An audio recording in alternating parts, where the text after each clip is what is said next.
François Reboul, paysan.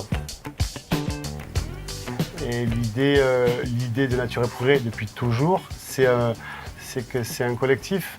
C'est des agriculteurs et des consommateurs qui sont ensemble dans une même démarche. On n'est pas à la marge, on n'est pas individualisé, on est ensemble. Donc ça marche et on s'améliore. On veut s'améliorer, on tend vers quelque chose. Et c'est ce qui est vachement intéressant. Là, il y a quand même une philosophie beaucoup plus longue et beaucoup plus importante. Voilà, ça qui est... Le système participatif de garantie. Ma philosophie du vin, ou comment je vois le vin, ça serait l'atypicité par rapport à un terroir, un cépage, une façon de faire, une pureté, zéro intrant chimique, et peut-être et sûrement de l'harmonie. L'harmonie, c'est quoi? C'est un ensemble. Avant le vin, il y a la culture de la vigne. Et avant la culture de la vigne, il y a le sol. Et donc le vin, c'est une finalité, le résultat de tout ça. Il n'y a jamais un jour identique, il n'y a jamais une récolte identique, il n'y a jamais une vigne identique. Donc on se remet toujours en question. Ah bien sûr, parce que ce que je sais, c'est que je ne sais rien. Et ça, j'en suis persuadé. Je découvre tous les jours. Donc là, je suis sûr de ça, c'est que je ne sais pas grand-chose. Ça, c'est évident. Un copain qui rentre de Nouvelle-Calédonie, et il a rencontré des Kanaks. Et là-bas, ils ne disent pas que la terre appartient à l'homme, il n'y a pas la propriété. C'est l'homme qui appartient à la terre.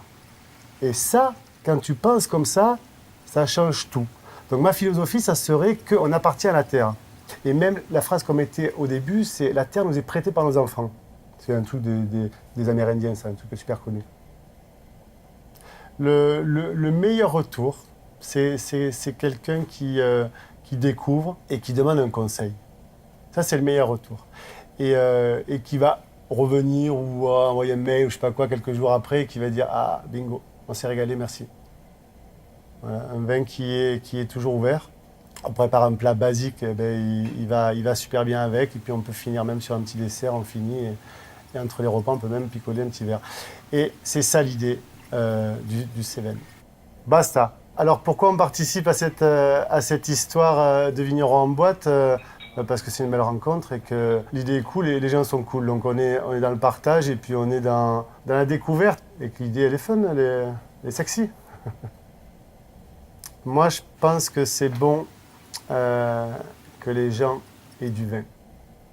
Hein, le vin, c'est sûr, ça a un coût, mais il faut que ça reste abordable. C'est important, hein. Et c'est plus facilement abordable en boîte qu'en bouteille. Bingo, quoi, ça marche.